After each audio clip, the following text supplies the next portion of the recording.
Olá, gente, muito bom dia. Hoje, 1º de outubro, domingo eucarístico, e eu estou aqui feliz da vida, com uma expectativa grande para o encontro de logo mais.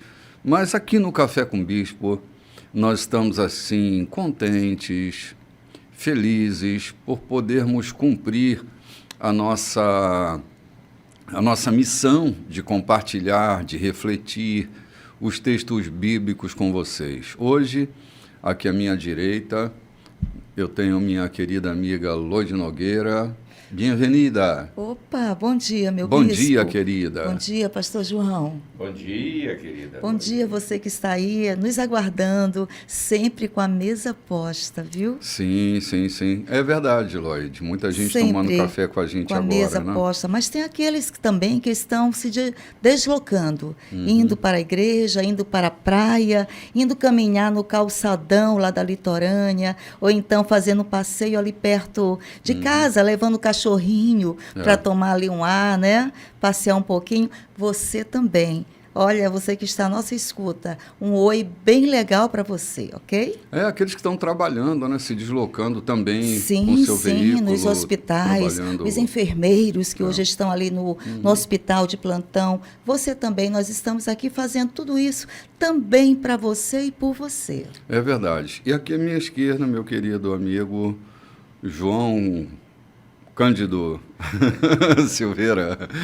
Muito bom dia, pastor querido. Muito bom dia, querido pastor, querido bispo Renato Chaves. Bom dia ao Diogo, nosso diretor de filmagem. Bom dia à querida Loide. E bom dia a você que nos ouve. Bom dia também àqueles amigos que tiraram manhã de domingo para descansar e ligaram o seu rádio para ouvir, como o nosso amigo Zé Ceará, lá no Passo do Lumiar, que é um ouvinte constante da gente. O seu domingo ele está de folga e para nos ouvir.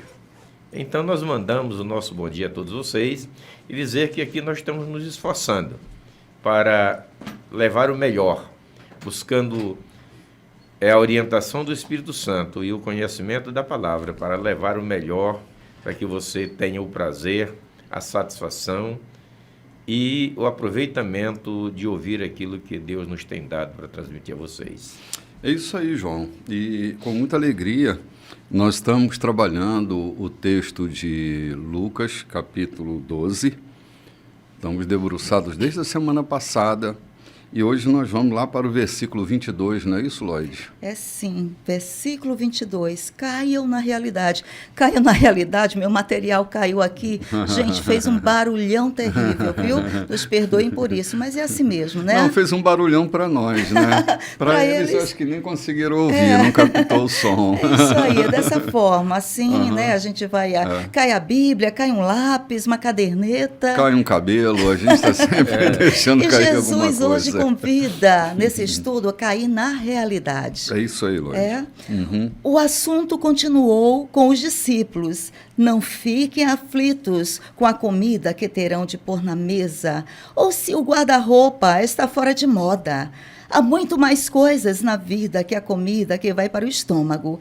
Há muito mais coisas para se ver que as roupas que vocês usam.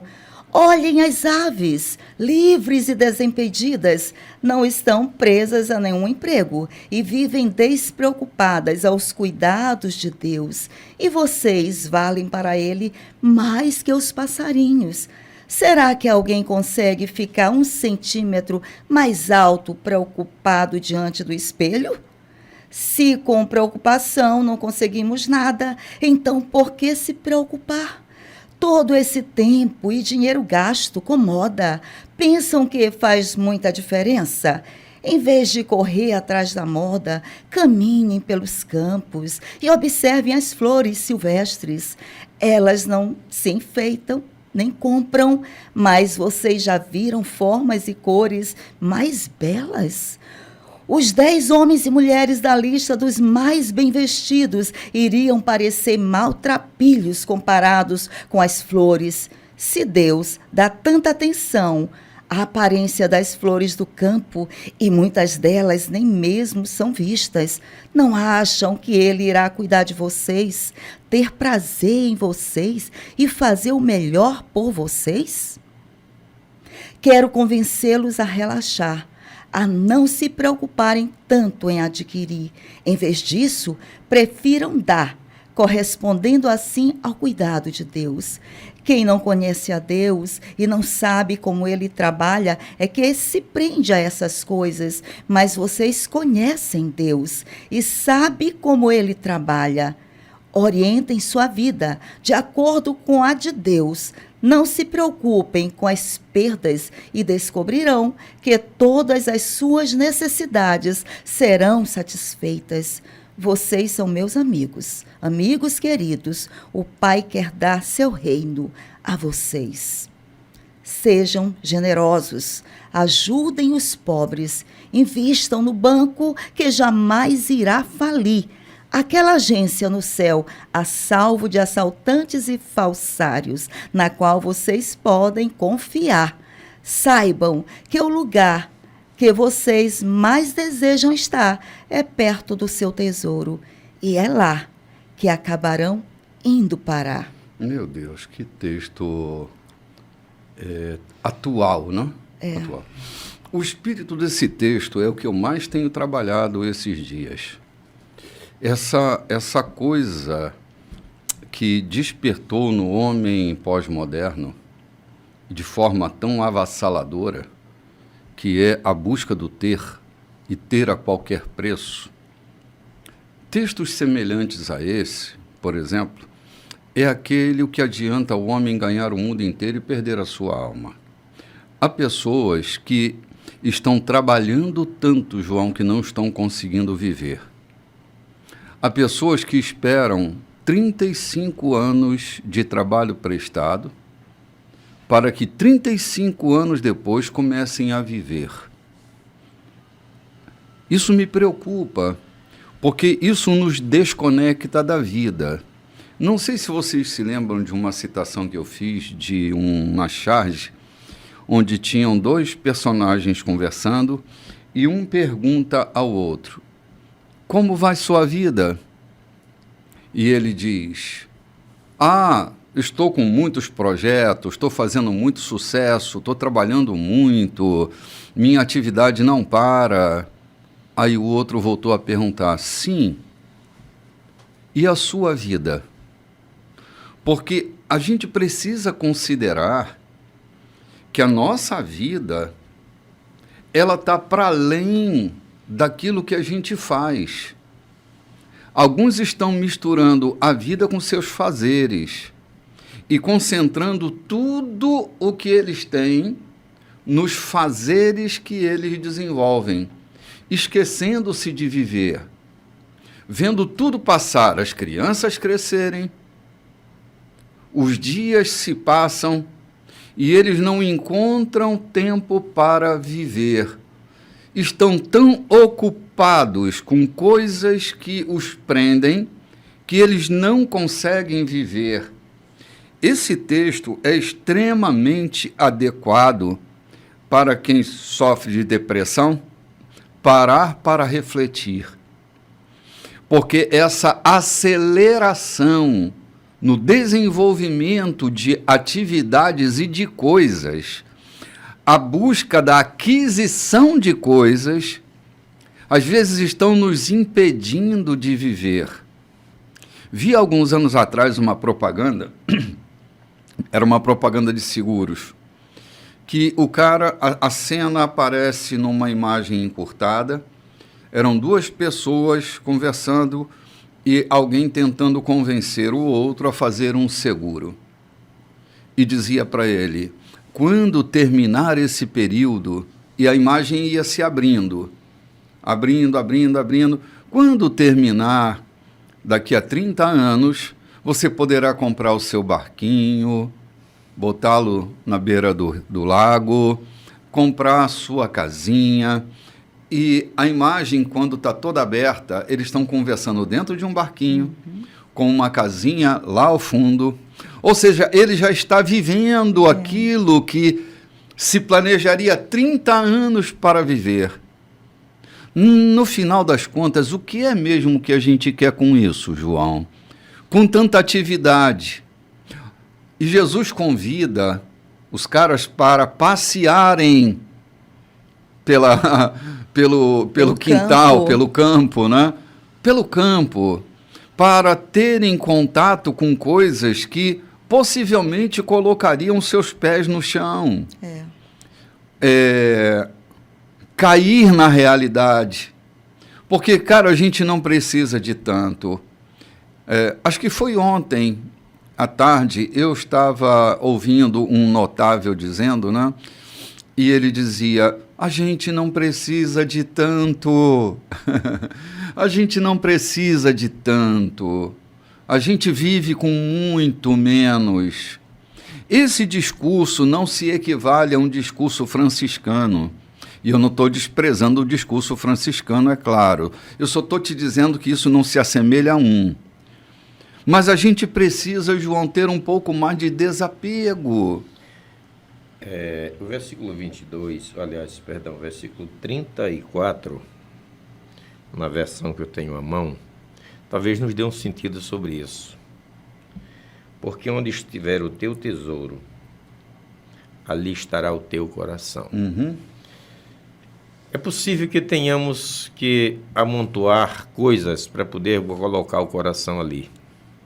Pessoas que precisam, seres humanos que precisam de ter alguma coisa juntada para poder colocar o coração em cima disso. Talvez não seja uma necessidade de suprimento na família, de suprimento para si e para ajuda aos outros, mas é simplesmente para ter onde colocar o seu coração. Sim. Mas eu queria me deter, eu queria chamar um pouco o texto que a gente, na semana passada, se bateu muito com a questão da hipocrisia, né? É que Jesus falava muito aos fariseus. Rodou até ontem, né? Rodou até ontem. De hipocrisia. Rodou até o domingo próximo passado, né? Eu rodei com ela, eu tive a oportunidade de ministrar durante 3 horas para um grupo que me cercou e queria saber alguma coisa. E a gente estava mostrando por que eles, os religiosos, agiam daquela natureza, por conta de cumprir mais as leis orais ou ouvir dizer do que realmente o que está na Bíblia. E a Loide leu o versículo, está me fugindo da memória aqui, que há muito mais do que para se ver. Ou seja, a vossa preocupação não deve ser em roupas de grife, porque há muito mais do que se ver. Entendam como isso é profundo. Há muito mais para você mostrar na sua vida do que uma roupa de grife que você está vestido. O homem, o ser humano que está dentro dele é muito mais importante e precisa ser visto com muito mais profundidade. Aquilo que ele fala, eu lembro, há uns 30 anos atrás, 35 anos atrás, uma pessoa, eu trabalhava numa área, era contígua a outro departamento também de segurança, e eu estava de plantão, ao acordar, ao olhar pela manhã, ao levantar, eu vi uma pessoa tão belamente vestida, uma das funcionárias do outro departamento, tão belamente vestida, passeando ali pelo pátio enquanto chegava a hora do seu trabalho. Sentou-se num dos bancos e, de repente, se aproxima um conhecido. E eu me espantei quando saí dali de dentro daquela criatura, uma expressão tão chula, tão baixa, para saudar aquele indivíduo, aquele conhecido, e eu fiquei pensando, acabou com toda a elegância, com toda a roupa que estava ali dentro. A expressão, a forma de se expressar, de receber o outro, danificou, manchou toda a elegância daquela roupa que estava ali, vestindo aquela criatura, daquele salto, talvez um grife. E isso eu guardei em memória, até hoje eu tenho aquele flash em memória. E agora, na versão que a Loide leu, que a gente está usando, diz assim, é muito mais do que se ver, né? Sim, claro. Do que uma roupa de grife. Claro. Dentro daquela roupa de grife, há muito mais para se ver do que a grife da roupa. Do que um Vison do terno, do que uma Carmen Steffen, do que uma Santa Lula e etc, etc. Há muito mais, não estou menosprezando as marcas, estou dizendo que dentro dela há um ser que precisa ser visto muito mais do que a elegância da roupa. Sim, João, no capítulo anterior, lembra, Lloyd, no capítulo 11, Sim. quando Jesus diz assim, as pessoas passeiam pela superfície bonita, sem suspeitar da podridão 7 palmos abaixo. Essa coisa é impressionante. Eu vi um filme semana passada no Netflix, eu não lembro o título do filme. Muito interessante. É um filme futurista, João, onde a moeda para aquisição de qualquer coisa era o tempo de vida. Eles tinham um marcador na pele. Então, assim, eu ia no mercado para comprar algum produto, eu colocava o meu braço no maquinário e o maquinário tirava dias, horas, O tempo era minutos. moeda. O tempo era moeda. Ou a moeda era o tempo. Isso. A moeda era o Era o tempo. tempo. Muito interessante esse filme. Porque, assim, quanta vida eu invisto para ter aquele produto? Porque o filme tem uma lógica futurista bastante interessante, porque, assim, para minha compreensão, porque toda aquisição que eu faço, ela está diretamente relacionada a quanto tempo eu paguei para ter aquele produto determinado. E eu estou aqui pensando justamente nesse filme. O quanto de vida, o quanto de tempo de vida Eu me dediquei. eu me dediquei para adquirir aquele produto, aquela casa, aquele carro, aquele produto, não importa ele. Porque é exatamente isso. Por exemplo, quando eu oferto, o quanto de vida tem naquela minha oferta? Porque o conceito é supramonetário, não é o conceito de valor monetário. João, você trabalha a semana inteira, ok? Aham. Você tem uma atividade laboral, trabalha a semana inteira, e quando você chega com sua oferta, quando você entrega o teu dízimo, o quanto da tua vida está embutido nessa oferta. Sem dúvida. Entende? Então, eu fico pensando no discurso de Jesus, que está se tratando mais ou menos dessa história. Vocês estão aí perdendo tempo, perdendo vida. Cara, olha para aquela begônia, olha para aquela orquídea, olha para aquela roseira. Sabe, eles não estão perdendo tempo, eles estão vivendo. Eles não estão entregando vida para comprar agrotóxicos. Eles estão ali vivendo. Olha a beleza, olha o vestido. Bispo, além de estar vivendo, me despertou aqui um sentimento. Estão oferecendo vida e beleza a outros. Quantas pessoas passam pela vida e não oferecem nada para o outro? Da sua vida, a sua beleza, o seu sorriso, o seu bom dia, o seu abraço, não é oferecido, Sim. não é ofertado. Jesus está embutindo também essa questão aqui. Olhem para os lírios do campo. Olhem para as flores do bosque. Elas estão oferecendo perfume a vocês. Enquanto vocês estão se matando de trabalhar e suvinando do que vocês estão ganhando para o outro.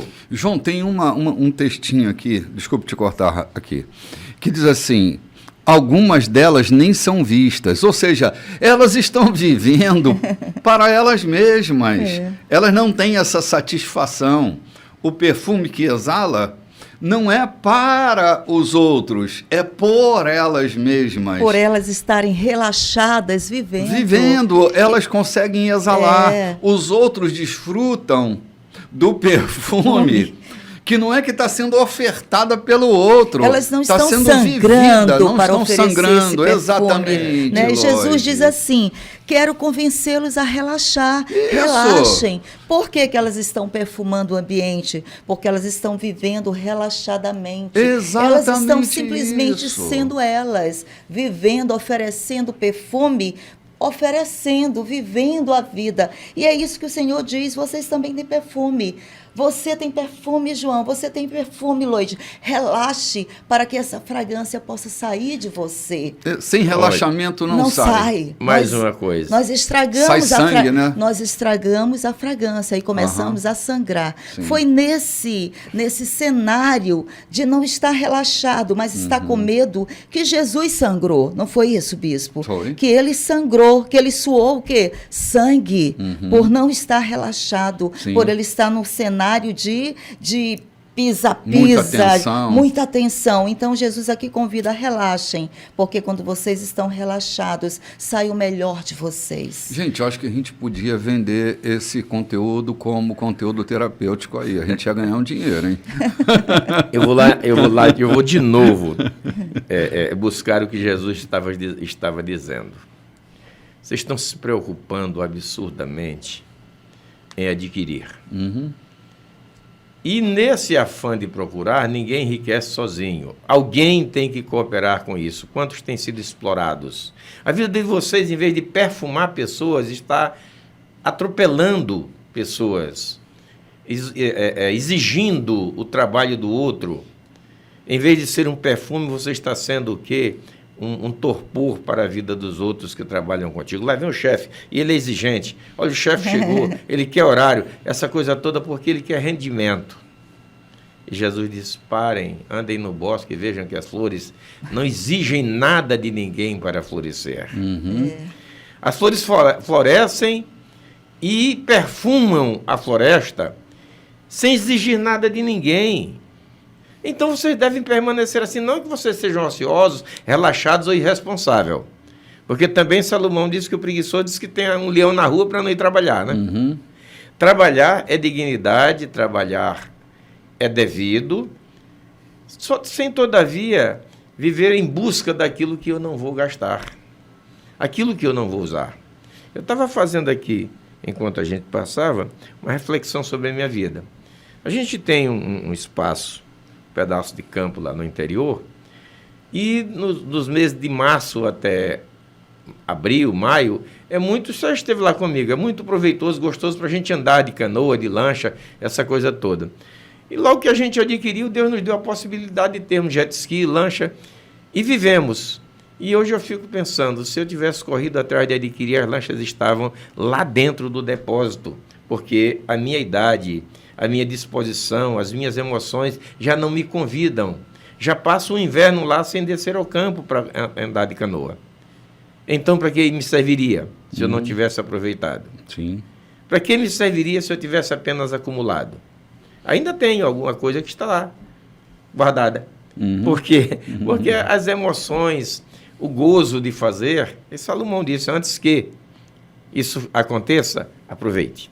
João, tem um texto do Jean-Paul Sartre que ele fala sobre a importância de se viver o hoje, porque é o que existe. O amanhã não existe. Isso não quer dizer que eu não tenha que ter planos para o amanhã, mas eu não posso deixar de viver o hoje. Porque o amanhã pode não me proporcionar. Pode, João, eu posso não acordar viver amanhã. Hoje. Então, eu preciso viver com esse senso de missão na vida, desfrutando de tudo que Deus me permitir hoje. E o agora. E o agora, esse momento. Todavia, sem ser um irresponsável, Sim. um perdulário, qualquer não, coisa. Claro né? que não tem a ver com isso. Tem a ver com uma vida de responsabilidade. Não é? Isso, viver Por exemplo, hoje. Quem recebeu um novo coração, dificilmente, João, viverá nessa condição que você tocou. Dificilmente. Porque, assim, não tem apetite para as questões perdulárias da vida, entende? A gente tem assim, a ver com beneficiar o outro, tem a ver com perfumar o outro, realmente. Perfumar, exalar. As flores não estão ali para agradar ninguém, elas estão ali para exalar. Para serem elas para flores, serem elas mesmas. Por isso elas influenciam aqueles que não têm perfume, que não conseguem viver uma vida cheia de perfume. Então as flores estão ali como testemunha que Jesus está chamando eles para verem, né? Olha o testemunho aqui, cara. Além de que atraem para si passarinhos e tantos outros viventes da floresta, né? Claro, estão ali para ver, né? Tem uma poesia do Djavan que ele diz assim: as estrelas brilham sem saber e cada vez melhor. Foi só você me aparecer que todas desceram para ver você brilhar de cor. Que lindo. Então brilhemos, perfumemos, gente. A gente vai ali tomar um cafezinho e volta já já. Olá, gente, muito bom dia. Hoje, 1º de outubro, nós estamos já no 2º episódio da nossa programação. E só lembrando que hoje é um dia muito especial para nós, porque é o 1º domingo do mês e nós temos a nossa mesa eucarística, a Santa Ceia, como alguns preferem chamar, a mesa da reconciliação. Será um momento incrível logo mais a partir das 18h30 no nosso encontro, e aqui pela rádio às 19 horas, não é? E nós estamos aqui animados, pedindo também uma cooperação sua numa tarefa de misericórdia que nós temos executada aqui na igreja. Se você puder nos ajudar com uma cesta básica, com 1 quilo de alguma coisa, às vezes não dá para a gente providenciar uma cesta, mas se você tiver um não perecível aí na sua casa, se tiver algum material de limpeza, alguma coisa que você queira doar, porque nós estamos socorrendo algumas famílias e tantas quantas nós pudermos, dependendo da generosidade desse povo que oferta, nós estamos imbuídos nesse momento de tanta dificuldade na família de alguns que estão passando necessidade. Nós temos catalogado aqui um grupo de pessoas, de famílias, que nós temos sempre socorrido, mas nós precisamos de um pouco mais. Se você puder, traga, tem um reservatório aqui, logo na entrada do nosso auditório, que ele está reservado para que você chegue e coloque ali a sua cesta, o seu alimento, aquilo que você trouxer para que a gente possa contribuir com essas famílias sofredoras. É tarefa de todos nós cristãos estendermos as mãos para ajudarmos essas pessoas. Nem sempre financeiramente a gente consegue, mas a gente pode ajudar de muitas formas. Então, se você puder, a cada domingo que você vier a um encontro nosso, ou toda vez que você passar aqui pelo nosso auditório, na rua Santo Antônio, número 14, bem no Recanto dos Vinhais, nós estamos com essa tarefa de socorrer famílias aflitas e precisamos contar com sua ajuda. Será, assim, indispensável. Seus 5 pães e os seus 2 peixes podem ser redentivos na tarefa de nós abençoarmos a vida de pessoas necessitadas. Então, hoje, dia 1º de outubro, é dia da gente estar arrecadando, assim, todo dia é dia de arrecadar, mas hoje nós marcamos para entregar, assim, a primícia daquilo que a nossa despensa está abastecida. E que Deus abençoe você e sua família, ok? Muito obrigado aí pela compreensão. Gente, acho que vamos voltar. Quer comentar alguma coisa, João, Lloyd, sobre esse ponto? Ou a gente pode entrar no texto? Acho que a gente foi muito bem. Tá legal. Tudo bem, nós estamos aí já no versículo 35 do capítulo 12 do livro de Lucas, não é? Isso mesmo, meu bispo. Vou começar a leitura, certo? Tá legal. Atenção! Mantenham a luz acesa. Comportem-se como quem espera o patrão voltar da festa de casamento. Fiquem acordados e estejam prontos para abrir a porta para ele chegar. Para ele, quando ele chegar. Empregados responsáveis são bem vistos pelo patrão. Ele fará questão de sentar-se à mesa ou mesmo de servir a refeição a eles, continuando a festa de casamento. Não importa a que hora da noite chegue, eles os encontrará acordados, e como serão abençoados. Se o dono da casa soubesse a noite em que o ladrão viria, não ficaria fora até tarde, nem deixaria a porta destrancada. Por isso, não sejam descuidados e negligentes. O Filho do Homem se manifestará justamente no momento em que vocês não esperam. Pedro perguntou: Senhor, isso é apenas para nós ou para todos? Jesus respondeu: Tenho uma pergunta para você. Quem é o administrador confiável e sábio, incumbido pelo patrão de alimentar seus trabalhadores na hora certa? É aquele que o patrão encontra fazendo seu trabalho quando regressa? Quando regressa.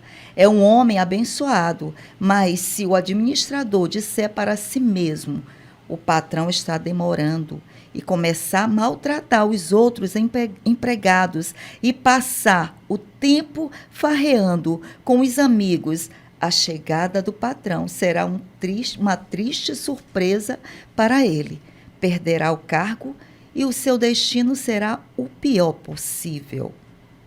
O empregado que conhece a vontade do patrão, mas deliberadamente a ignora ou faz apenas o que quer, será castigado.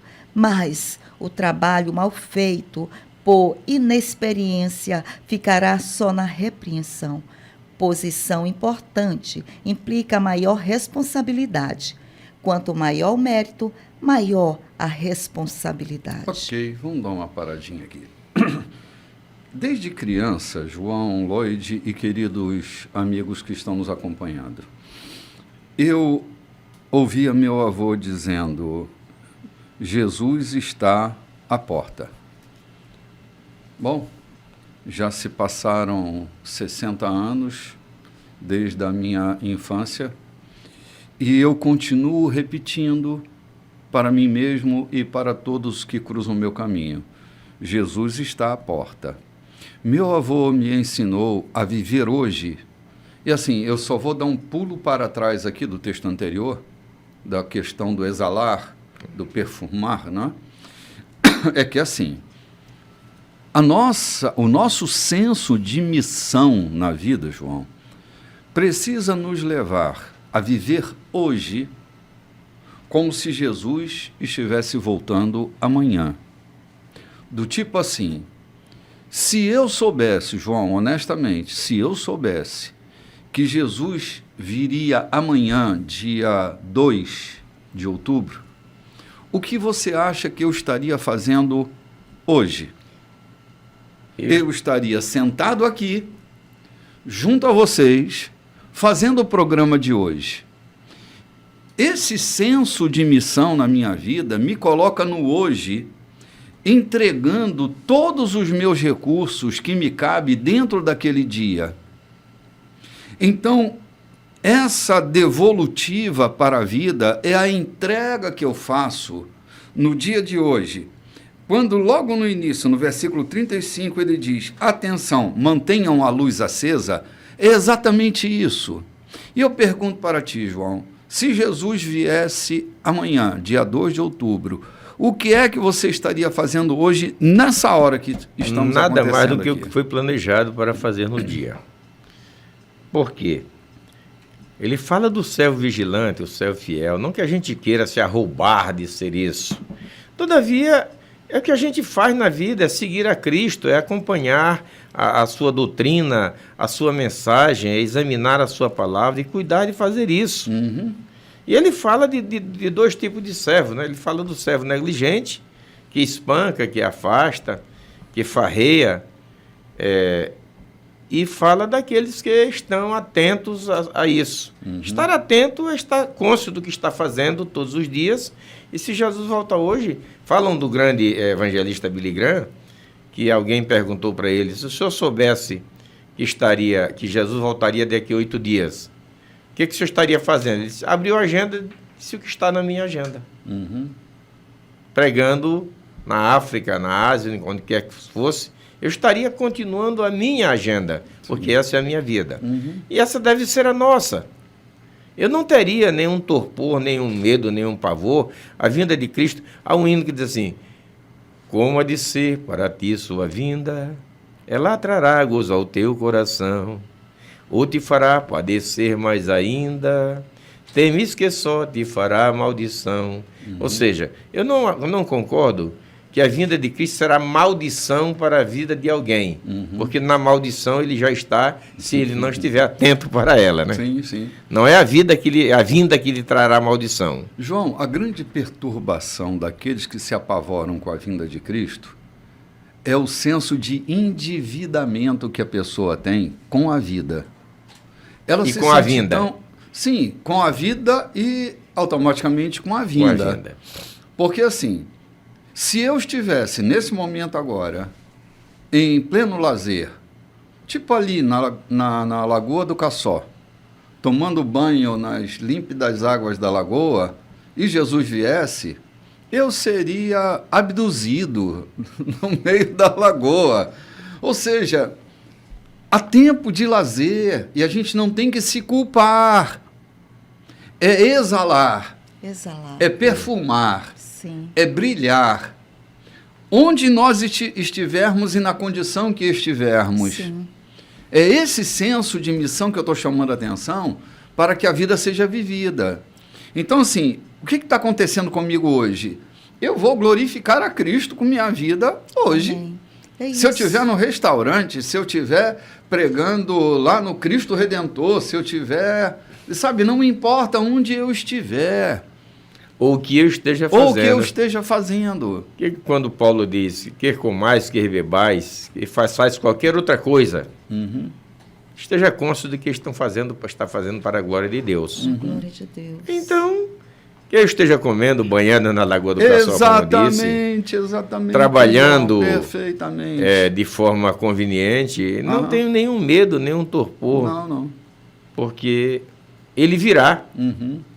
E virá em um momento em que não terá um prévio aviso, né? Sim, é o contexto aqui, né? O prévio aviso já foi dado. Já foi que dado. ele virá. Exatamente. Ele virá e as lamparinas estão acesas. né? Devem estar acesas. Devem estar acesas. O que é ter a lamparina acesa, Lloyd? É estar com combustível suficiente para viver muito bem esse dia. Isso mesmo. E se o dia de amanhã acontecer para mim, eu devo estar com esse combustível para a vida exalando o tempo inteiro.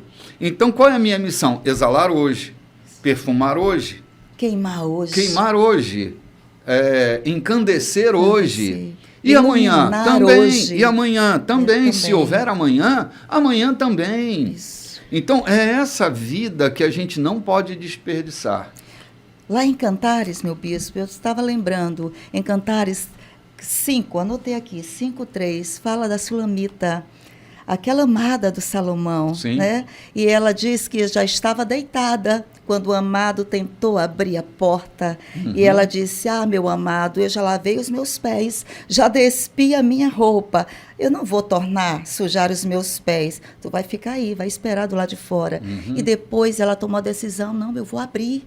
Eu vou abrir essa porta. Só que quando ela abriu a O porta, cara já tinha já ido era embora. tarde demais, ele já tinha ido embora. E depois ela teve que sair pela cidade procurando o seu amado. Quem viu o meu amado?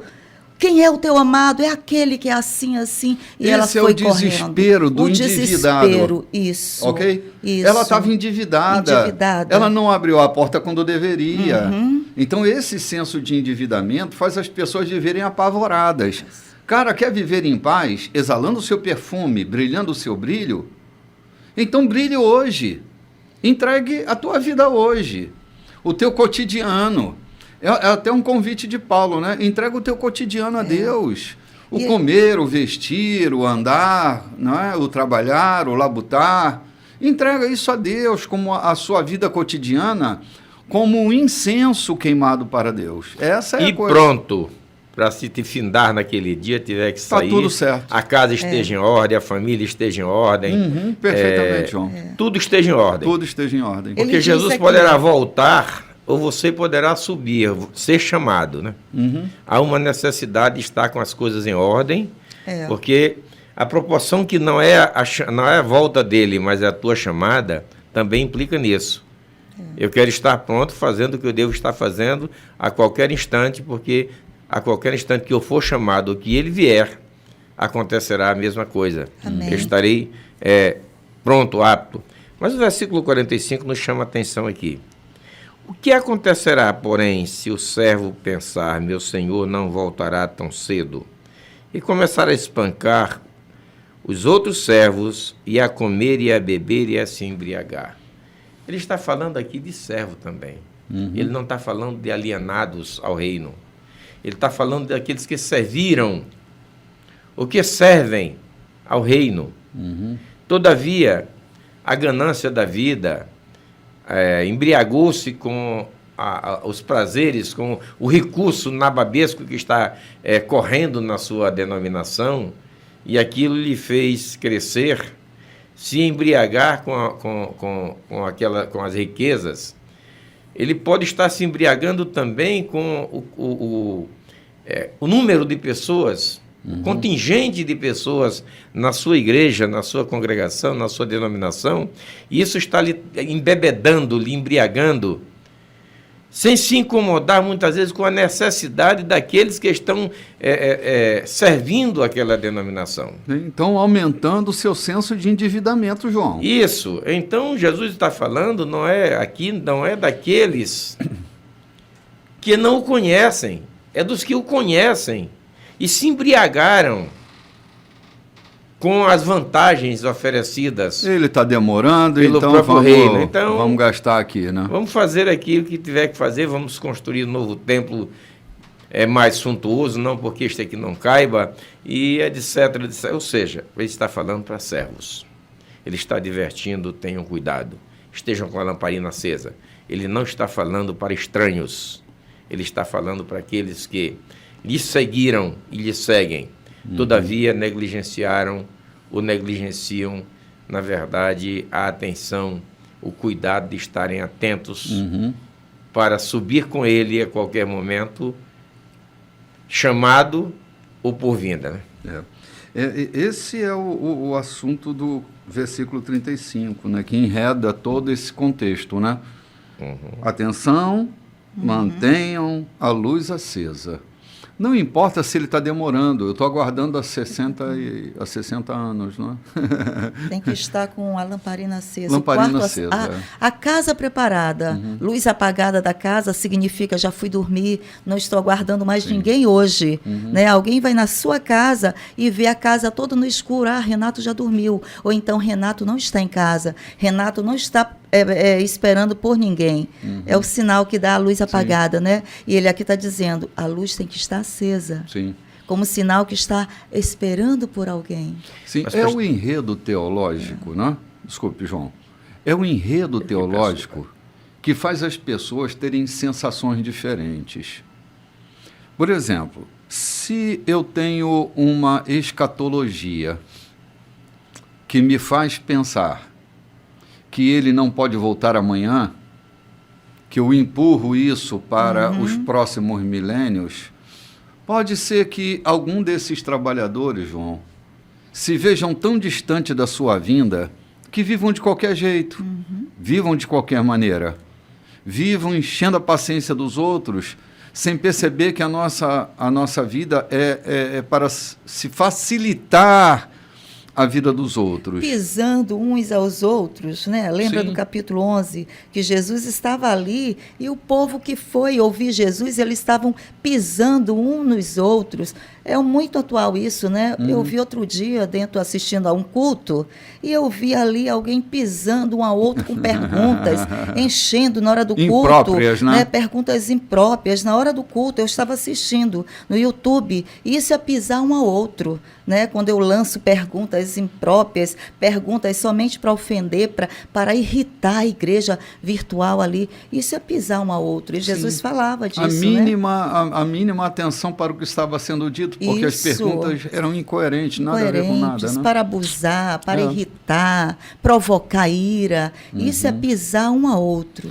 Eu vou voltar aqui na posição da Loide, quando ela diz assim, e o Renato já foi dormir, e etc. É muito conveniente se ele não foi avisado do que eu chegaria, do que eu iria na casa dele. Entendam o seguinte, Se eu digo que vou visitar a tua casa, e você sai de casa, o que você está fazendo? Menosprezando o meu anúncio. Se você me convida para ir na sua casa e resolve dormir, você está fazendo o quê? Não dando preço à minha ida à sua casa. É disso que Jesus está falando. Sim, é disso que eles sabiam que ele vinha, mas estava Sabiam que demorando. ele vinha, Uhum. mas deram pouco preço à sua vinda. Não foram vigilantes. Isso nós vamos encontrar depois na parábola das 10 virgens também, né? Sim. Deixaram o querosene acabar. Uhum. Ou seja, e não foram vigilantes. Isto é não valorizar a vinda do mestre. Sim, João, o querosene, o óleo para se manter a luz acesa, é todo dia. É todo dia. Não dá para a gente desprezar. Não. Vai beber água, vá para também trazer seu querosene, sabe? Indo, se movimentando, se deslocando. O querosene precisa estar ali, sempre abastecido, o tempo inteiro abastecido. Isso não é cansativo, isso é natural. Não é cansativo beber água. Estou com sede, eu vou lá e bebo água. Então, manter a lamparina com óleo, com querosene, também é natural, não tem que se esforçar. Não. Alguém disse outro dia, né? Li pela 20ª vez, o cara dizendo, não, eu agora entrei numa enrascada, eu agora me tornei crente. Cara, que coisa difícil é ser crente. E novamente eu pensei, que diabo é isso que esse cara fez? Ele agora é crente, ele não nasceu de novo, porque quem nasce de novo é natural para essa nova criatura viver a nova vida. Iluminar, né? Nós somos morada. Sim. Qual é a grande dificuldade? É que eu não tenho uma nova vida e tento me encaixar dentro do comportamento de uma... É tipo usar um pé 42 num sapato 38. Eu vou ficar forçando. Isso é que é impossível. Então, assim, nascer de novo, ser uma nova natureza, me habilita a viver com minha lâmpada sempre com óleo. É natural para mim.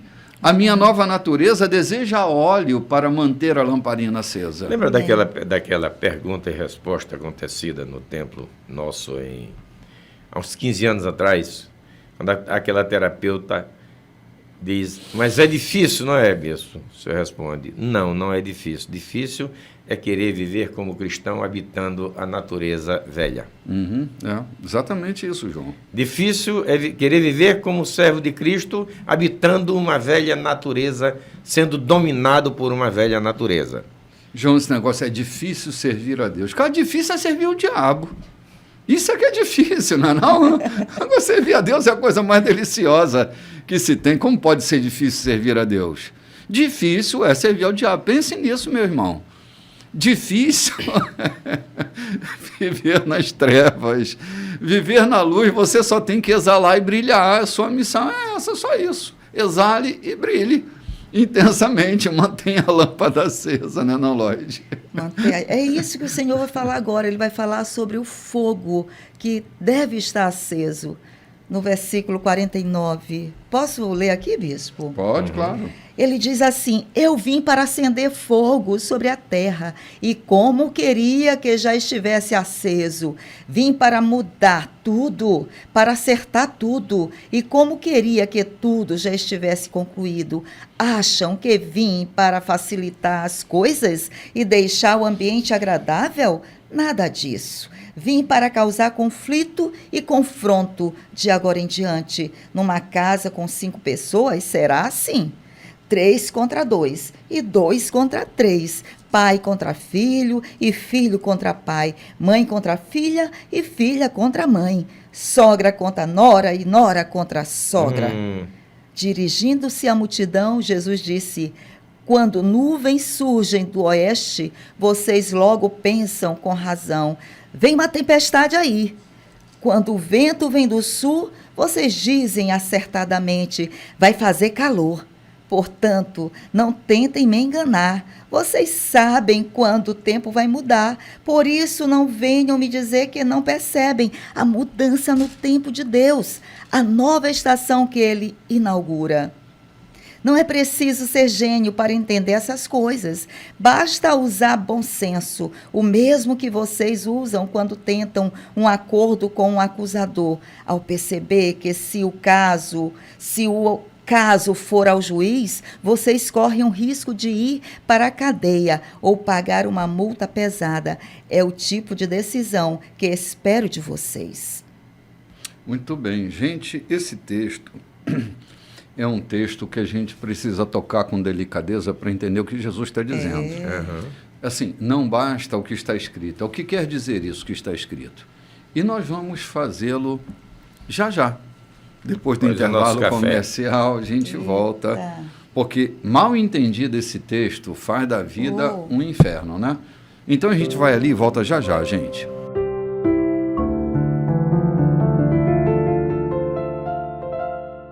Olá, gente, estamos de volta e paramos aqui para comentar essa história Eu Vim Acender Fogo sobre a Terra. João, todos nós somos formados pela cultura. Nenhum de nós deixa de ser formado pela cultura. E a cultura, às vezes, é uma grande inimiga para que a gente viva a vida que Deus espera de cada um de nós. Eu me lembro de Paulo escrevendo aos Romanos, bem no capítulo 12, versículo 2, 1, 2, 3, ele diz, não se amoldem demais à cultura de vocês, a ponto de vocês serem impedidos de pensar livremente. Transformai-vos pela renovação da mente de vocês. Quando a gente nasce de novo, bom, eu estou indo lá longe para chegar aqui no fogo aceso. Quando a gente nasce de novo, a gente nasce dentro de uma cultura nova, a cultura do reino, que em muitos pontos diverge radicalmente da cultura vigente. Da cultura da casa, da cultura da cidade, da cultura do país, da cultura do mundo. Então, quando a gente está vivendo na contramão do sistema, quando nós nos tornamos esse fogo aceso, haverá naturais contendas, não por causa do fogo aceso, mas pela resistência da cultura cristalizada que se opõe radicalmente e se torna uma espécie de inimizade. Lembre-se que é Jesus quem está falando, ele não está incitando confusão dentro de uma casa, ele não está incitando uma guerra de espadas contra a cultura. Ele está revelando que quando ele acende esse fogo da nova vida que nós temos, eu estou pensando aqui, junto com vocês, naquilo que Jesus está dizendo. Ele não é um incitador de confusão. Ele está nos advertindo que a confusão pode ser inevitável. Se você vive dentro de uma cultura, dentro da sua cidade, que tem uma cultura específica lá, na contramão da cultura do reino, voltamos àquele mesmo pensamento da semana do bloco passado. Não tem como você viver uma nova vida com a sua velha vida ainda presente dentro de você. O conflito será inevitável, sim. Espadas nos cortarão. Então, quem nasce de novo vive no meio de contradições, de guerras que aqui e ali vão acontecer, de inimizades dentro da própria casa. Não é por causa da chatura do crente que se converte, é por causa do antagonismo da velha maneira de viver, da aculturação pela qual nós passamos. E agora a gente está divorciado da velha maneira de viver. divorciado daquela velha cultura que me colocava num patamar de hábitos inadequados para a natureza humana. É como quem se torna vegano, que está dentro de uma casa onde eles são carnívoros. Vai haver confusão na hora do almoço, vai haver tensão. Então, pense bem que a nova vida que você adquiriu é uma vida que está na contramão do sistema. Então, como Jesus estivesse dizendo, a minha presença na terra e a aceitação ao ministério que eu trouxe, não tenho dúvida que provocará dissensão entre famílias. Sim, claro. Eu sou testemunha, eu vi, acompanhei, ouço de quando em quando, ainda testemunho de pessoas que foram expulsos de casa porque se converteram ao Evangelho. E no princípio do Evangelho, aqui no Brasil, quantas famílias foram dissociadas exatamente... E da sua comunidade? Da sua comunidade, foram expulsos até da sua comunidade. Preconceituadas o tempo inteiro? Conheço pessoas, famílias que não se falam, que não visitam a casa um do outro por uma questão puramente religiosa. Sim. Quando alguns aceitaram a fé e outros permaneceram na sua tradicional religião. Eu conheço pessoas, sou testemunho disso, convivi com pessoas dessa natureza. Então, entendo que Jesus está falando disso. O evangelho que eu venho trazendo não será de uma aceitação livre para todos, mas muitos provocarão. Já falamos disso hoje. Alguém que não entendeu o evangelho que se estava falando, entra no chat e começa a colocar questões provocativas e ofensivas. Por quê? Porque não assentiu ao evangelho do Senhor Jesus Cristo. Sim. Apenas estava ali porque até pode ter simpatia, mas o evangelho não alcançou o seu coração, alcançou apenas a sua mente. Sim. Este é o problema. João, eu fui secretário de um homem notável, você o conheceu, chamado Niels Lawrence Olson. Um homem de quase 2 metros de altura. Né? No princípio do Evangelho, isso há quase 100 anos atrás, ali na região de Minas Gerais, ele se plantou pregando o Evangelho, praça pública. E ele me mostrou a cabeça dele toda marcada por pedradas, onde ele e a esposa, Dona Alice, que era bem pequenininha e ele um gigante, ela tocando acordeon no meio da praça, e ele pregando o Evangelho, e a população daquela região, antagônica à cultura do reino, à pregação, à exposição da palavra, às vezes motivada por seu líder religioso, apedrejavam. Eu estou dizendo de um casal que eu conheci, estava bem perto de mim.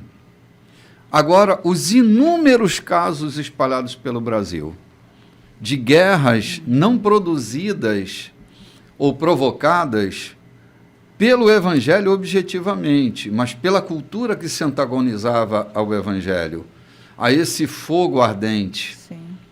Então, muitos antagonismos vão acontecer, e até dentro de casa, e Jesus está advertindo que isso ia acontecer. Porque não suportavam a nova maneira de viver, não suportavam a nova condição de novas criaturas que estavam se tornando filhos expulsos de casa, maridos abandonados, mulheres deixadas para trás, por causa de terem abraçado a cultura do reino, terem inclinado seus corações para Cristo, de forma coerente, de forma profunda, e aí o fogo ardia, e a inimizade, a porfia, acabava acontecendo. Não provocada pela fúria do Evangelho, mas pela fúria da cultura sobre o próprio Evangelho. E Jesus está advertindo isso, né? É bom a gente entender, senão a gente acha que Jesus pode achar que Jesus está com um discurso contrário aos seus vários discursos, né?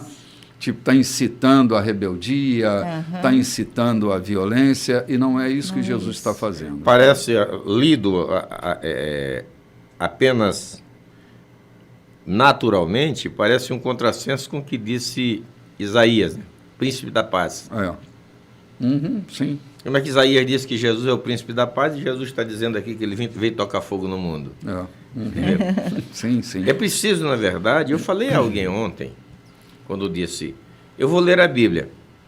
Leia com atenção, leia com sabedoria, leia com vontade de conhecer e leia buscando orientação do Espírito Santo sob pena de você encher a sua mente de palha, porque não é que a Bíblia seja uma palha.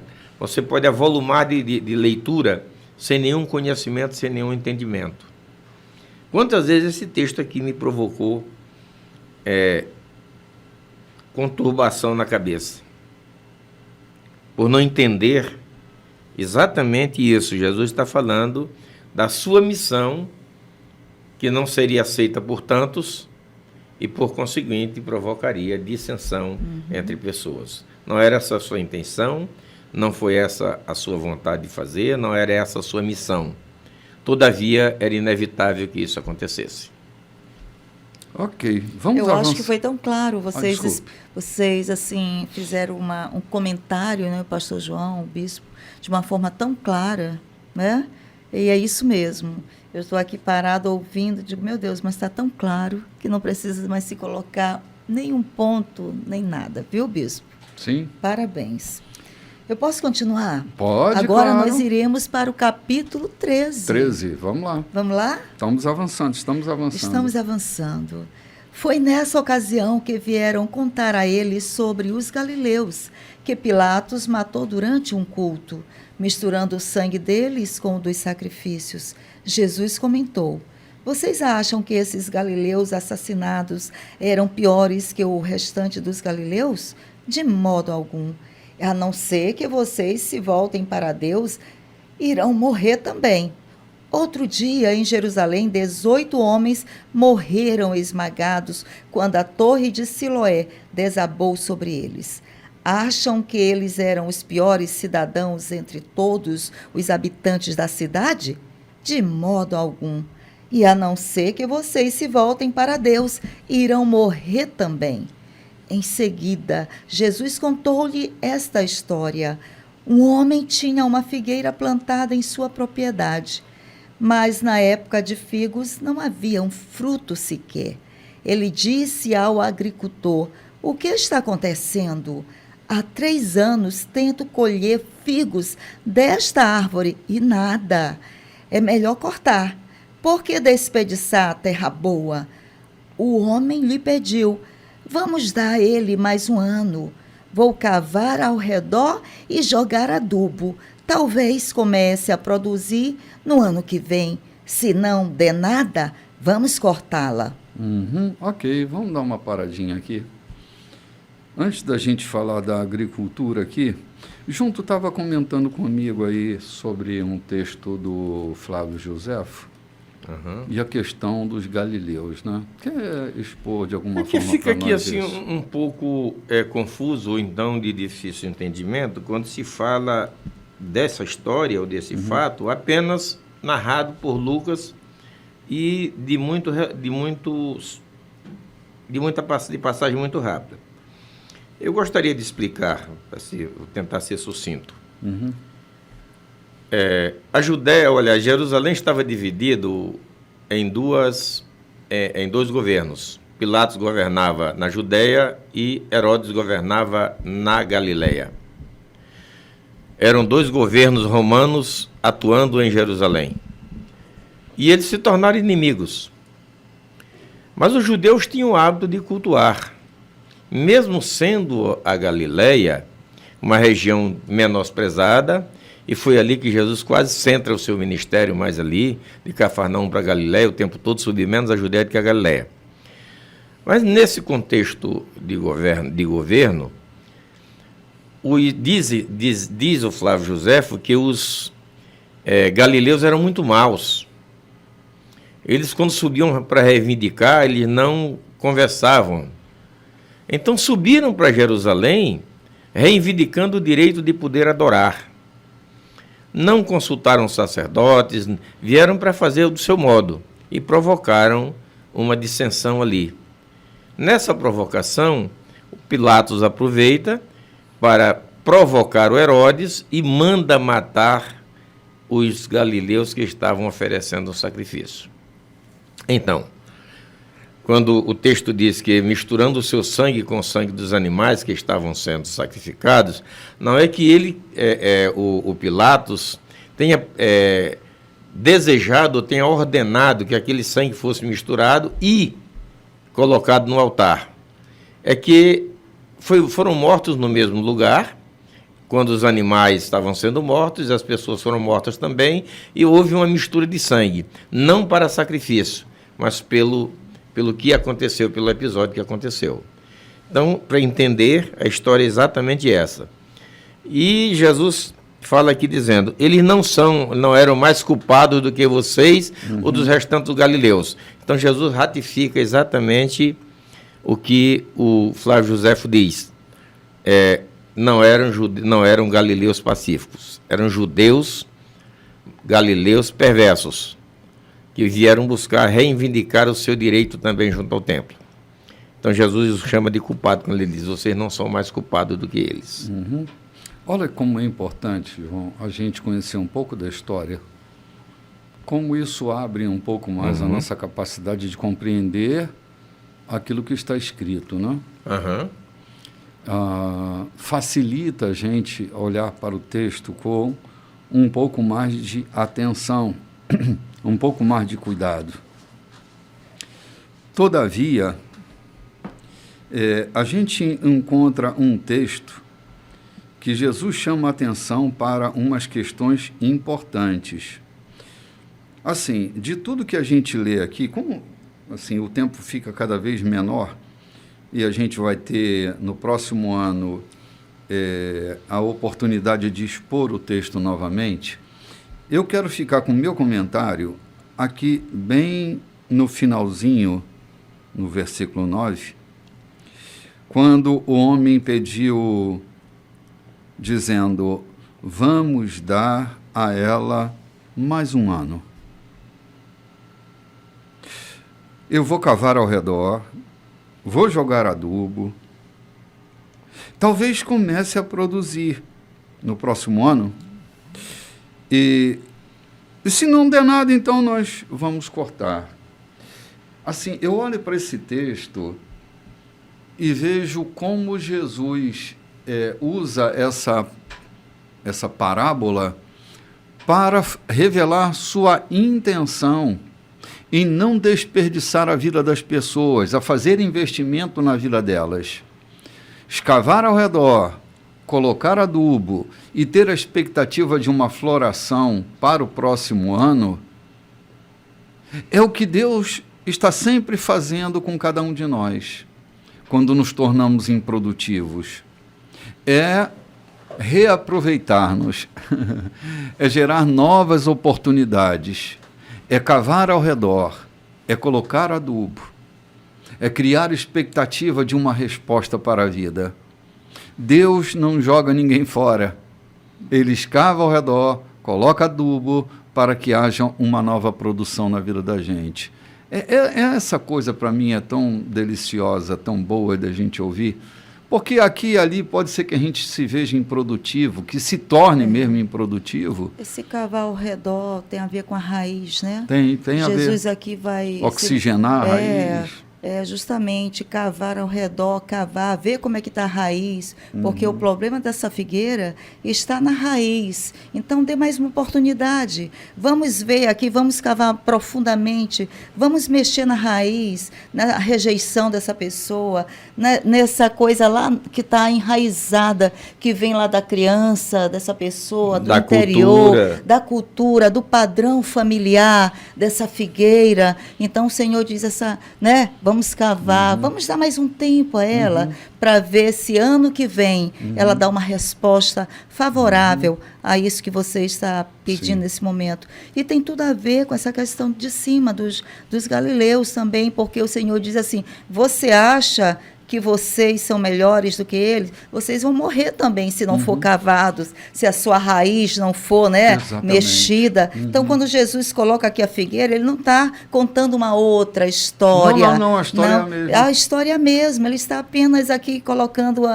como se diz, dando uma luz à história, né, dizendo, olha, existe uma figueira, deixa eu contar a história da figueira, mas se você não for tratado igual a figueira, você também irá morrer igual os galileus, se você não se voltar para o agricultor, para Deus. Sim, exatamente, porque aqueles galileus, eles eram judeus, mas eram maus.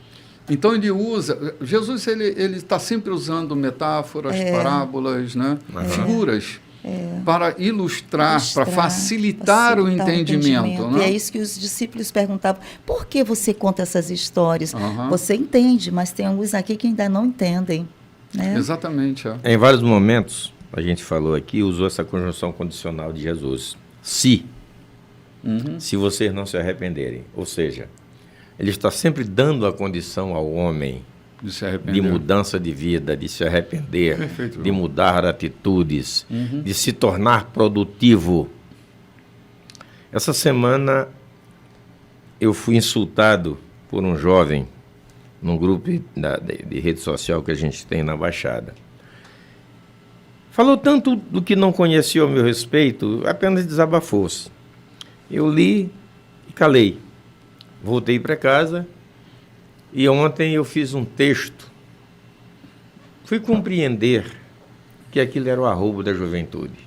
Nada sabia ao meu respeito, era apenas arroubo da juventude. Eu não execrei, pelo contrário. Eu juntei toda a juventude da região, fiz um texto, elogiei-os pelas atitudes que estavam tomando e disse a eles, contem conosco. Ou seja, podia ter execrado, podia ter chegado e imposto os meus préstimos, os meus valores. Todavia, eu lembrei que eles precisavam ser adubados. E foi exatamente o que eu fiz. Mandei para eles um texto lindo, incentivando-os a cuidarem, a se incomodarem com as questões da comunidade. Elogiei por terem feito isso. Eles haviam feito um piquete interditando uma estrada. Eu elogiei não porque fizeram um piquete, mas porque se envolveram com questões da comunidade. Então, é isso que cada um de nós tem que fazer, quando possível, adubar, dar tempo, até que não seja possível. E muito raramente não é possível mudança. Muito raramente a mudança não venha, desde que você adube convenientemente. Sim. João, eu vi... Assim, eu não sou agricultor, parte dos meus antepassados até trabalharam com agricultura, mas eu não. Mas eu vi bem de perto a agricultura quando, num determinado momento da minha vida, eu acompanhei o plantio de uma fruta determinada e eu estava lá na lavoura para ver como eles faziam, né? Como era importante o adubo para gerar tamanho da fruta, o brix de doçura da fruta, tudo isso está ligado ao adubo. Porque às vezes a terra é pobre, não tem todos os recursos. Alguém me perguntava domingo passado, por que o abacaxi de Turiaçu é mais doce? Eu disse, exatamente, eu não sei te dizer. Eu li alguma coisa sobre estudo de solo e ouvi dizer que aquela terra é rica em cálcio, em fosfato, em magnésio. Talvez esse composto da terra é que gere o brix de doçura, além do tipo de abacaxi que é, né? Além do tipo de abacaxi. Então, o brix de doçura vem por causa do adubo. Então, quando Jesus fala do adubo né, do escavamento ao redor e do adubo colocado, é parte essencial. Assim, inevitavelmente, com a correção do solo, essa figueira vai brotar. Ou então, Entende? não adianta, ou surte menos efeito você fazer um culto doméstico com seus filhos, ler a Bíblia, orar e sair. É preciso adubar. Não é só cavar a vala, é preciso adubar. E um adubo, como você acaba de falar, pode vir por uma palavra de incentivo, uma palavra de orientação, uma palavra de estímulo, Sim. e não apenas, se cavasse apenas em volta e não colocasse, o que ele diz? Vou escavar as suas raízes e colocar adubo. Sim. O adubo está em nossa boca, em nossa vida, a fazermos essa nossa juventude, os nossos filhos, a crescerem e produzirem frutas figos de qualidade. Sim, colocar os nutrientes necessários para essa frutificação, né, João? Aham. Porque não vale só escavar. Não vale Tem só que escavar. trabalhar na correção do solo. Porque colocar adubo é uma espécie de correção do solo, né? Às vezes está faltando ali calcário, né? Tu tens mais intimidade com a agricultura do que eu, sabe como que é. Não adianta você cavar um buraco e colocar. Se não houver um estudo de solo para saber o que está faltando naquele solo para dar aquela cultura determinada, você pode colocar as melhores mudas. Não vai atingir o Frutificar objetivo. Né? Objetivamente. Ok, vamos ali tomar um cafezinho, gente? A gente volta para o último bloco. Olá, gente. Estamos de volta. Esse é o quarto episódio do nosso programa, quarto e último episódio de hoje. Hoje, domingo, dia 1º de outubro, João.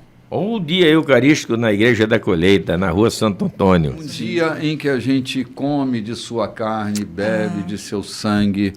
Um dia em que a presença real se faz entre nós.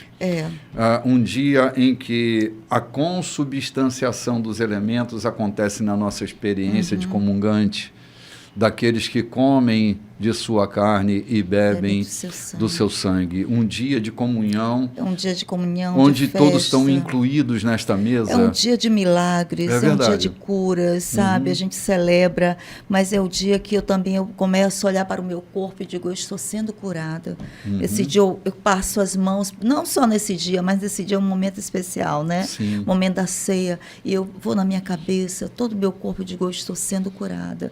Esse sangue me habilita a isso, a dizer, o Senhor está curando coisas que nem eu mesmo sei, mas Ele está curando, Ele está trabalhando no meu corpo. Impregnados desta presença, a gente se torna um veículo de muito bem para as outras pessoas, curando doenças da alma e do corpo. Essa semana, não, mês passado, eu, no nome do Senhor Jesus, curei uma pessoa de um fluxo hemorrágico incessante, porque eu me sentia tão pleno daquela presença, ainda resquício dessa comunhão íntima, né? Daquilo que quem de mim se alimenta viverá por mim. Oh, glória. Que foi lá em Cafarnaum, né? Um escândalo dentro da sinagoga, mas que nós que somos comungantes da presença real, esse poder que lateja em nós, essa presença que lateja em nós, faz a gente facilitar o caminho das pessoas. Que bênção. De todas as ordens e naturezas. Que bênção. Eu curei tantos enfermos na minha vida, no precioso nome de Jesus, é claro, e fico pensando, meu Deus, que diferença faz essa presença viva dentro de nós. Ser adubado por Ele o tempo todo, corrigindo o meu solo, corrigindo minhas raízes, aerando o meu entorno. Cara, como a gente produz fruto? Amém. Eu quero aproveitar, já que nós estamos falando realmente da ceia e nós estamos no domingo eucarístico, dizer que por longos anos da minha vida, para mim era apenas uma eucaristia de igreja. E na região onde eu vivi, você ficava se policiando, se bateu no cachorro, se ralhou com o gato e não podia ir para a ceia. E outros ficam também te vigiando para ver se você, que fez tal coisa socialmente errada, pode participar ou não. Ah, não, estou fora disso. Infelizmente é assim que ainda verdade, funciona. Ainda funciona. Então, e a pessoa, para não se ver execrada pelos olhares dos outros, evita de ir no culto eucarístico.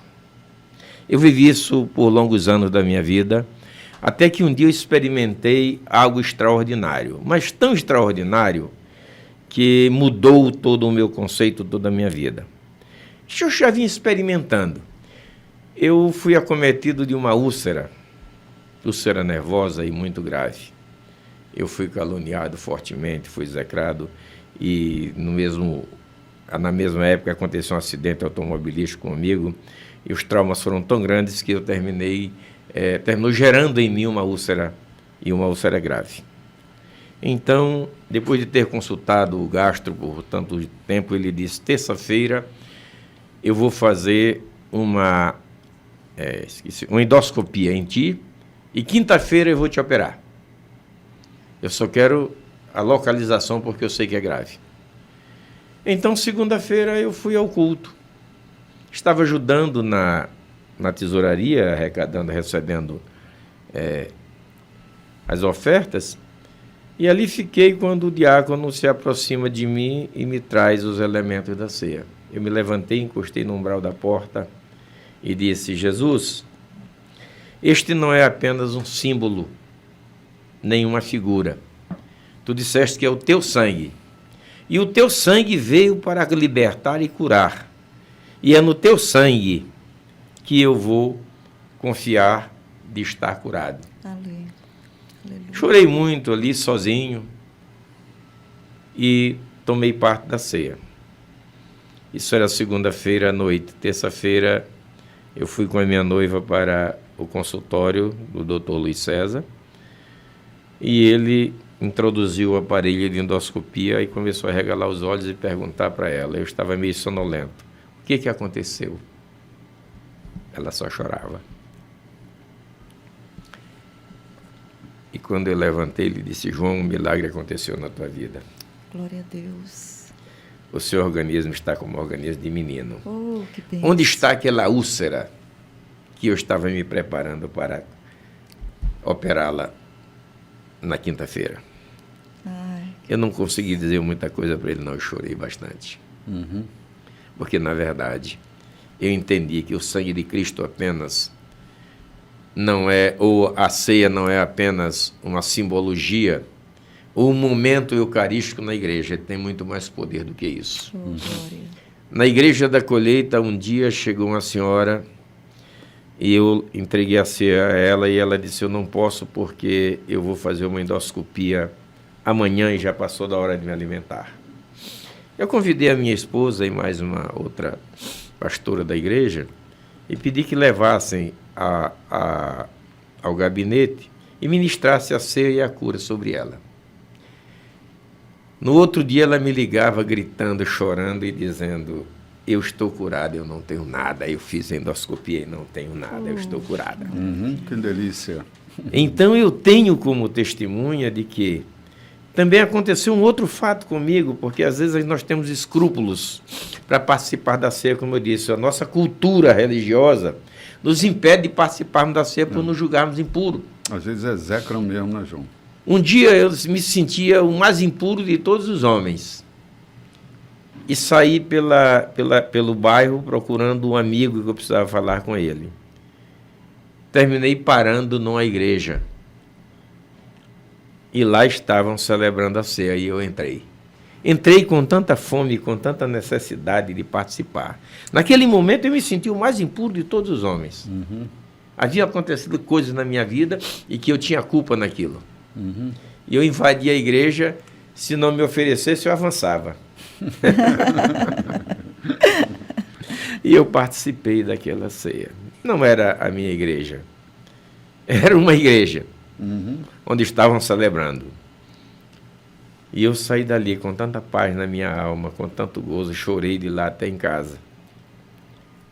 E entendi que é o sangue de Jesus Cristo que nos purifica de todo Aleluia. pecado. Não são nossos escrúpulos religiosos, nossa cultura segregalista.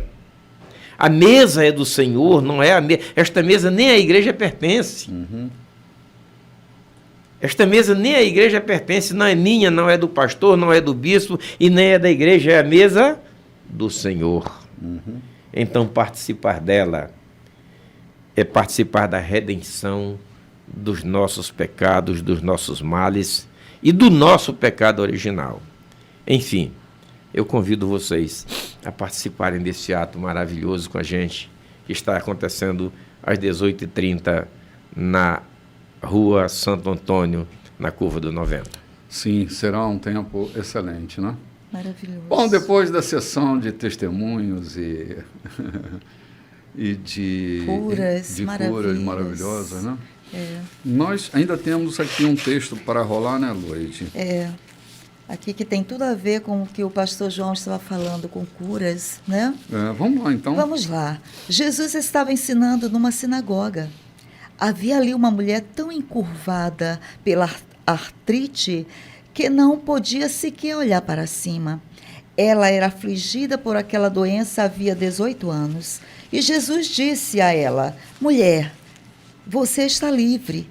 Impôs as mãos sobre ela e ela ficou boa na hora, dando glória a Deus. Furioso por ver Jesus curar num sábado, o líder da sinagoga disse à congregação: 6 dias foram estabelecidos como dias de trabalho.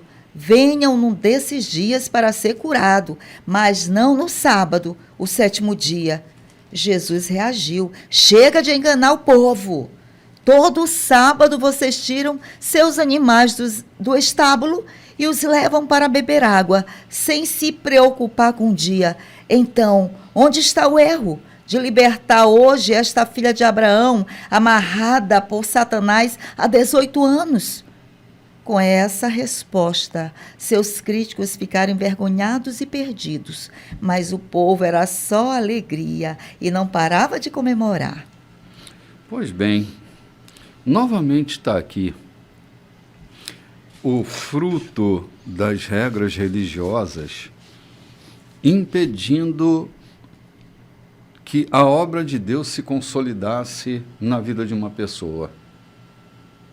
A gente sempre lembra daquilo que Jesus dizia quando censuraram seus discípulos comendo espigas no dia de sábado, que a pergunta dele é: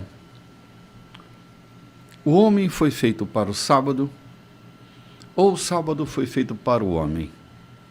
Qual é o bem tutelado mais importante aqui? É o sábado ou é a vida? Qual é o homem que, tendo uma ovelha, num dia de sábado ela cai dentro de um buraco que não vai lá salvá-la? Então, assim, as regras religiosas, João, às vezes são imobilizadoras para que uma obra seja feita. É tanto preconceito, é tanta censura, é tanta regra, e a vida que deve ser tutelada acaba sendo negligenciada para que o cumprimento da lei supere a vida. Parece que esses caras não enxergavam isso de jeito nenhum, estavam habituados com suas regras. Isso, quando a igreja, quando a comunidade religiosa se dispõe a viver pelas regras, nós já passamos o livro de Mateus, o de Marcos, estudando as empreitadas que os fariseus tinham com Jesus, porque Jesus trabalhava, Jesus vinha pelo Espírito, ele foi cheio do Espírito e leu, uma certa oportunidade ele leu para todos ouvirem: o Espírito do Senhor está sobre mim e me ungiu para isso. E os fariseus viviam sobre as regras, a oralidade da religião, então tentavam invalidar qualquer obra que vinha do Espírito. Tentavam invalidar qualquer coisa que o Espírito realizava no meio. Que a obra de Deus, a obra religiosa era muito mais importante do que a obra de Deus. Vejamos uma coisa aqui, que estou vendo essa entrelinha aqui, muito simples e parece passar desapercebida. O chefe da sinagoga ficou indignado porque Jesus tinha curado no sábado. Ele não ficou indignado porque Jesus havia curado. Ele cria nos milagres porque o que ele disse? Há 6 dias que vocês podem vir para ser curado. Ele cria na cura, ele atribuía a Jesus essa possibilidade ou essa realidade de cura. Todavia, a cultura religiosa estava acima da liberdade de qualquer pessoa. É possível, sim, que a gente encontre pessoas por aí que creiam, comunidades religiosas que creiam, na verdade, em Cristo. Todavia, que essa crença se coadune com os seus preceitos religiosos.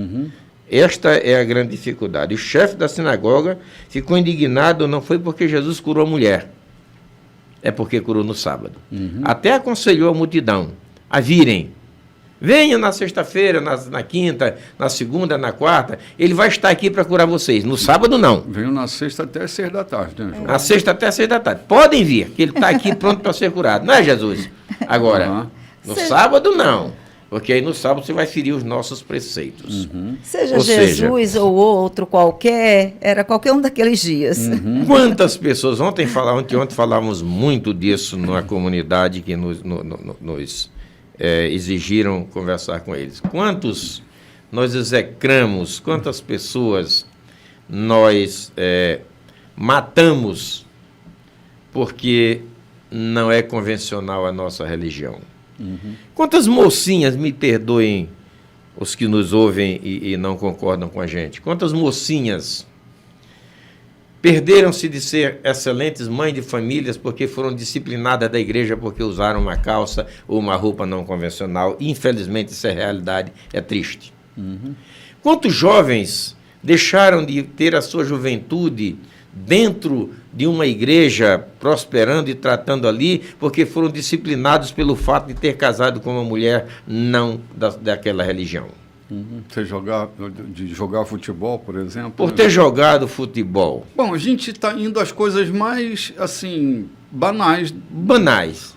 E há outras coisas que também são execradas porque é sábado, porque é dia de sábado, porque é dia de domingo. Porque não concordaram com a opinião do diretor da igreja, do presidente, do pastor, do diácono. Porque entenderam que aquela sua posição não estava correta e discordaram e foram execrados daquela comunidade. É o que nós estamos vendo. O chefe da sinagoga dizendo, vocês podem até fazer, podem vir que ele cura. Tem liberdade, podem trazer quantos quiserem. Agora, no sábado, não. De domingo a sexta-feira, às 18 horas, pode trazer. Contanto que não seja no sábado. Ou seja, Pega a senha. Pega a senha. O resguardo religioso é muito maior do que a piedade, do que a misericórdia, do que a generosidade, do que a liberdade. Infelizmente, nós temos muitos jovens presos que não ascenderam ao ministério pastoral, missionário numa igreja, porque algumas atitudes. Eu acabei de contar uma realidade vista para mim não faz 8 dias. Um jovem cantor canta muito bem de uma determinada congregação, aí a juventude tentou convidá-lo para cantar na sua congregação, tudo no mesmo campo. O reverendo lá proibiu de cantar lá porque ele usa barba. Olha aí. E Arão, onde é que anda? Isso ontem, não é no passado, foi ontem. Eu tomei conhecimento disso, alguém se queixou-se para mim. Eu não vou questionar com ele, não, é uma questão de regra dele. Mas o chefe da sinagoga também se aborreceu, porque Jesus curou a mulher no sábado. E olha que eram 18 anos de encurvamento. João Batista não podia pregar nessa congregação, né? De jeito nenhum. Nem Arão. Nem Arão. E entende como dificulta? Não, essa experiência eu tive, João, quando eu era garoto. Eu tinha barba, eu usava barba. Assim, só que eu me violentei. Tipo, eu tirei minha barba. Para poder pregar. Para poder pregar. No dia seguinte eu comecei a deixar ela crescer de novo. Mas precisava disso. Honestamente, precisava disso. Todas essas coisinhas tolas, elas representam desastres maiores. A gente está aqui só nessa pontinha do iceberg, né? Há um corpo de coisas que, assim, é naquela regra imposta que às vezes minha necessidade estará. e me é negado, não há acolhimento, não há respeito, porque as regras são mais importantes do que a minha vida. Eu estou morrendo naquela situação, eu estou me esvaindo, meu sangue está jorrando, minha corcunda está doendo, meu peito está para explodir. Mas se eu não faço parte do conjunto da regra, eu não sou acolhido. Eu tenho que esperar.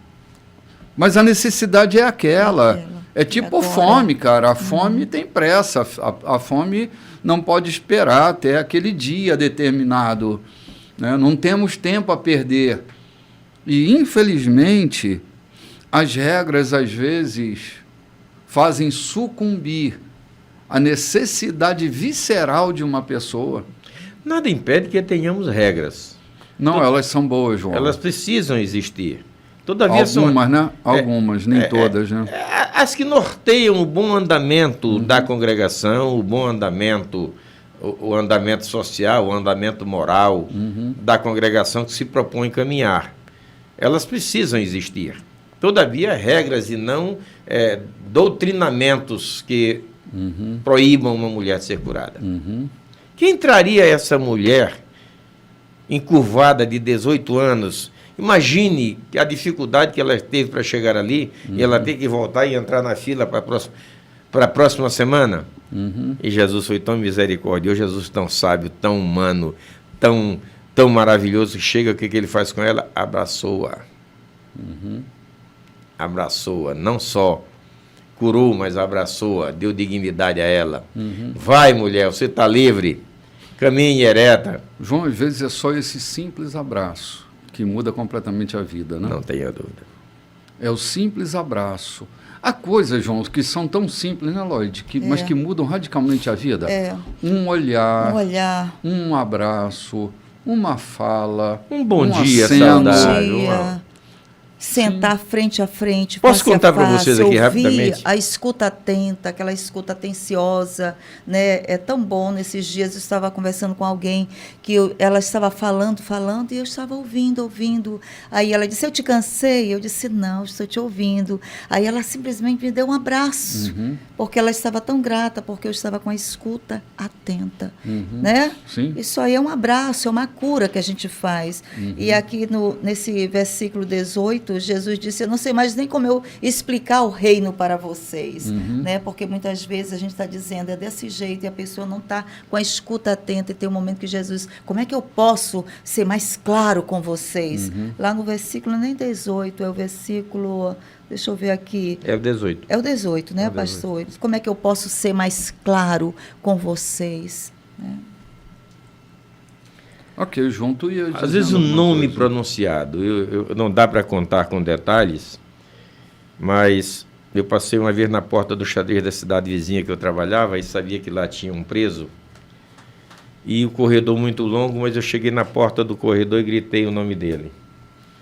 Alguns dias depois eu fui buscá-lo para uma audiência, ele disse, você chamou o meu nome tal dia, assim, assim, chamei. Eu ressuscitei naquele dia. Como é que é isso? É que dentro do xadrez nós perdemos nome, nós perdemos identidade. Quando alguém lá fora pronuncia o nome da gente, a gente se sente vivo, revive. E eu naquele dia eu revivi, porque a minha morte e a morte da minha alma já estava acontecendo. Ou seja, o que a gente estava dizendo, um nome, chamar o nome. Chamar as pessoas pelo nome. Às vezes dá um tchan nele que ele ressuscita. Ei, eu tenho um nome. Eu não sou esse indivíduo que chamam por apelido. Eu existo, há um nome. Ou seja, um abraço, uma chamada pelo nome, você é fulano e tal, isso dá um tom de vida. E aí a religião quer proibir de curar. De adubar, de cavar mais fundo para refazer as raízes. Porque não é dia, vai e volta. Tiago diz assim, não digas tu para o teu irmão, vai e volta amanhã se tens tu contigo hoje. Não é o Tiago quem diz? Não diga ao teu irmão, vai e volta amanhã se tens tu contigo hoje. Então Jesus tinha com ele naquele dia e curou. Sabia que a crítica ia acontecer. Mas Jesus não estava muito preocupado com a crítica daqueles que queriam viver a formalidade da religião e não a essência dela. É, verdade. A captura da essência é o que importa para nós, né? É o que, de fato, significa a vida.